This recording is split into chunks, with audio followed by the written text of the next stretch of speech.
Hello, my name's Hannah and I'm a physiotherapist at coreHealth Physiotherapy and Pilates, and today I'm going to talk to you about shoulder bursitis. So this is a common condition that we often see in the clinic, but many people don't actually understand what it is. So today I'm going to show you a few things about what it is, what symptoms you would have, and then some exercises to help with it. So what I've got here is a shoulder model.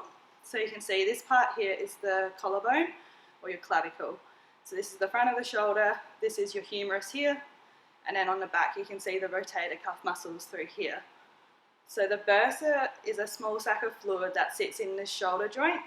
So this is a subacromial bursa, so it sits underneath your acromion and then above your humerus.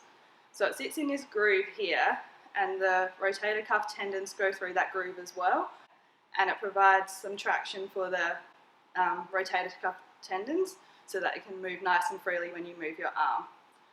So when the bursa gets inflamed, that's when it's called bursitis, and this could be caused by a number of things. So it can be from either doing a repetitive movement such as like lifting your arm over your head, or it could be from a fall on your arm, so a bit of compression through the shoulder joint. So the most common symptoms of bursitis is some pain down the outside of your arm, so it can travel all the way down to the elbow. Also you get pain with overhead movements and movements out to the side, so this way. So with the movements out to the side, it's often within 60 to 90 degrees of range that you'll feel the pain, or it will catch, and then often the other degrees overhead will feel a bit better. Another movement that you can feel pain with is putting your hand behind your back, such as so doing your bra up or reaching for your back pocket can often be sore if you've got some bursitis. So these are just a few of the signs and symptoms, but if you think you've got shoulder bursitis, it's best to book in with a physio to have a look and assess your shoulder. So with bursitis, firstly you want to try and reduce the inflammation, so that might be by taking some anti-inflammatories, doing some gentle range of movement, and some light exercises to pull your shoulders back into retraction. So now I'm going to take you through a few exercises. These are targeted to help pull your shoulders into a retraction, to help open up through the front of your shoulder and take the pressure off the bursa, and then also going to get your rotator cuff muscles working and activating to help pull those shoulders back also. So these exercises I'm going to show you are for different stages of bursitis. So before you do any of these, it's best to check with your physio to make sure they're appropriate for you, as some can be for more advanced and some are for early stage. So I'll take you through these exercises now. Okay. So this next exercise, we're going to use the slider, and this is going to assist us with some shoulder movements. As you can see, Michael's in a quadruped position, so his knees are under his hips and hands under his shoulders, and he's keeping that back nice and neutral. So he's going to use the slider to go forwards and backwards. So this is shoulder flexion extension, and it's working on that shoulder control. He's also trying to pull that shoulder back into retraction as he pulls the slider in towards him, which is going to help try and open up that shoulder and take the pressure off the bursa.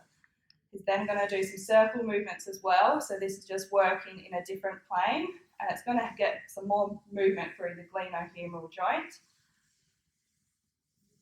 And then what we can do to progress this exercise is I'll get Michael to lift his knees off of the mat, so he's up on his feet, and this is going to put a bit more pressure on the arms and also tummy, and he's going to make his muscles, rotator cuff, have to work a little bit harder to control this movement.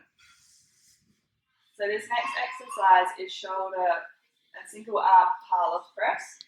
So as you can see, Michael's holding onto the cable in line with his shoulder, and he's slowly extending through that right arm and then bringing it back in towards his body. He's thinking about squeezing through his shoulder blade, so he's keeping that posture nice and upright, which is going to help with that retraction again to get the take the pressure off the bursa. You can take note that he's keeping that arm nice and straight, so as he comes forwards, the arm is not deviating into towards the midline, it's staying straight in front, which is important. So he's going to maintain that ISO, external rotation of the shoulder. So this next exercise we call marching soldier.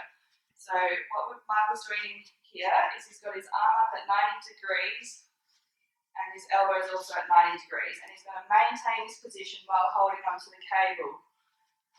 As you can see, the cable's pulling him into some internal rotation, so again, he's resisting that external rotation.